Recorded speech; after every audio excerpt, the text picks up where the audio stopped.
Assalamualaikum warahmatullahi wabarakatuh. Perkenalkan, saya Bimo Putra Artanoto dari kelas 11 dan pada video kali ini saya akan menjelaskan rangkuman materi sejarah semester 2 secara singkat, jelas, dan padat. Mulai dari politik Sakoku di Jepang, restorasi Meiji, hingga proses panjang kemerdekaan Indonesia dan respon internasional terhadapnya.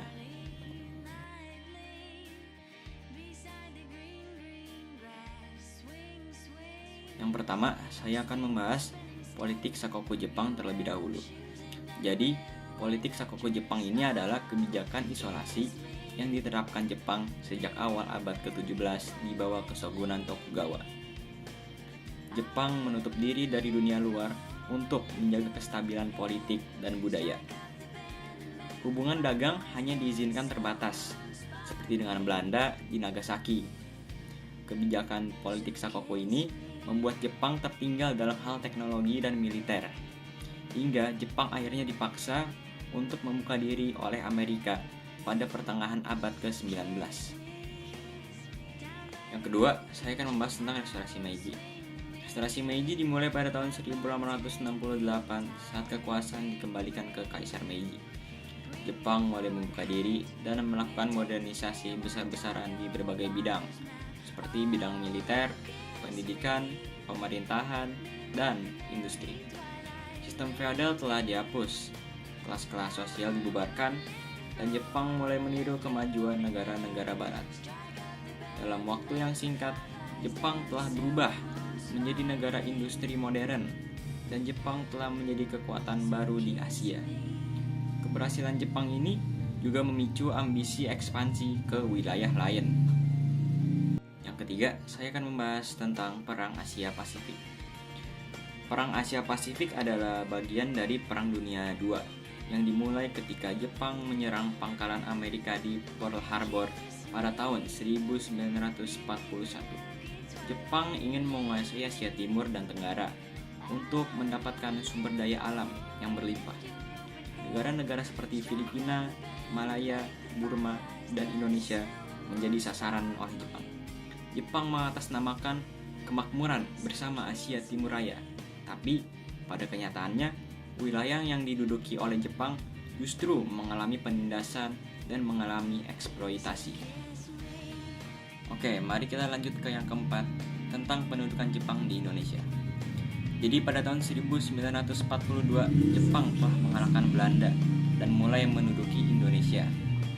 Awalnya rakyat Indonesia menyebut Jepang sebagai saudara tua, tapi harapan itu tidak berlangsung lama. Kehidupan rakyat Indonesia semakin menderita karena adanya kerja paksa atau romusa, adanya kelaparan, dan banyaknya penindasan dari Jepang. Namun di sisi lain, Jepang memberi peluang bagi tokoh Indonesia untuk ikut dalam pemerintahan dan organisasi militer. Hal ini tanpa disadari menjadi modal penting bagi bangsa Indonesia untuk menuju kemerdekaan. Yang kelima, kita akan membahas janji kemerdekaan.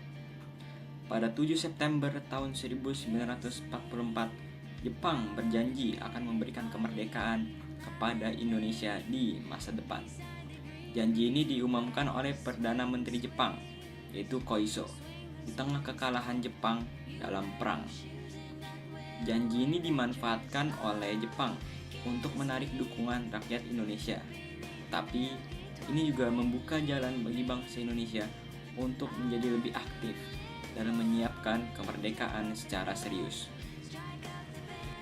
Yang keenam, mari kita bahas tentang BPUPKI. BPUPKI atau Badan Penyelidik Usaha Persiapan Kemerdekaan Indonesia dibentuk oleh Jepang pada 29 April 1945. Tujuan BPUPKI adalah untuk mempersiapkan kemerdekaan Republik Indonesia. Sidang pertama BPUPKI berlangsung pada tanggal 29 Mei sampai 1 Juni 1945 dan membahas tentang dasar negara. Pada 1 Juni, Soekarno menyampaikan pidato berisi 5 asas dasar yang ia beri nama Pancasila. Sidang kedua BPUPKI berlangsung pada tanggal 10 sampai 16 Juli 1945. Sidang kedua BPUPKI ini membahas rancangan Undang-Undang Dasar, termasuk Piagam Jakarta. Setelah itu, BPUPKI dibubarkan dan digantikan oleh PPKI yang akan melanjutkan proses menuju kemerdekaan Indonesia. 7. Kita akan membahas tentang peristiwa menjelang proklamasi. Jadi, pada tanggal 15 Agustus 1945, Jepang secara resmi menyerah tanpa syarat kepada sekutu. Kabar ini mendorong para golongan muda seperti Sultan Syahrir, Wikana, dan Chairul Saleh untuk mendesak Soekarno dan Hatta segera memproklamasikan kemerdekaan Indonesia tanpa campur tangan oleh Jepang. Karena Soekarno dan Hatta dianggap terlalu berhati-hati, mereka kemudian dibawa ke Rengas Dengklok pada tanggal 16 Agustus agar tidak terpengaruh oleh Jepang. Di sana, mereka diyakinkan bahwa rakyat siap merdeka. Pada malam harinya, mereka kembali ke Jakarta dan bertemu Laksamana Maeda.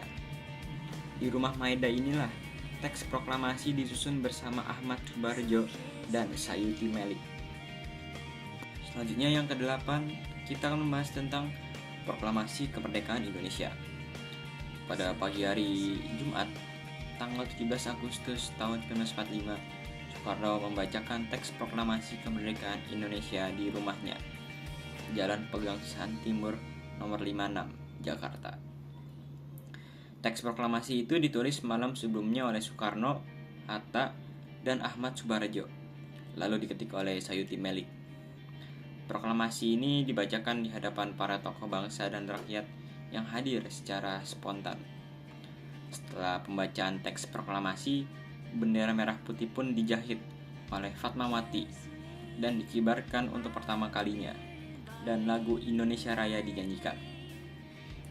Meskipun sederhana, peristiwa ini merupakan peristiwa yang menjadi momen penting dan sah dalam berdirinya Negara Kesatuan Republik Indonesia di mata rakyat sendiri.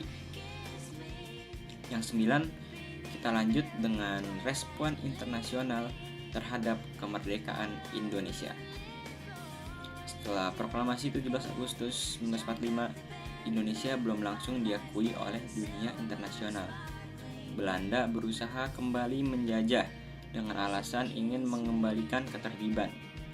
Hal ini pun memicu konflik bersenjata dan diplomatik antara Indonesia dan Belanda.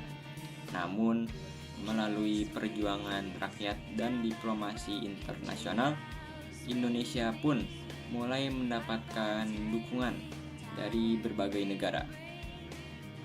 Mesir menjadi negara pertama yang mengakui kemerdekaan Republik Indonesia secara de jure pada Maret 1947. Diikuti oleh India dan Uni Soviet. Dukungan internasional semakin menguat seiring tekanan dari PBB terhadap Belanda. Akhirnya, pada konferensi meja bundar di Den Haag 27 Desember 1949, Belanda secara resmi mengakui kedaulatan Indonesia. Jadi itulah rangkuman materi sejarah semester 2, mulai dari kebijakan isolasi Jepang hingga perjuangan Indonesia untuk memperoleh pengakuan internasional. Semoga video ini bermanfaat dan bisa membantu teman-teman semua agar dapat memahami proses panjang menuju kemerdekaan. Terima kasih untuk yang sudah menonton. Wassalamualaikum warahmatullahi wabarakatuh.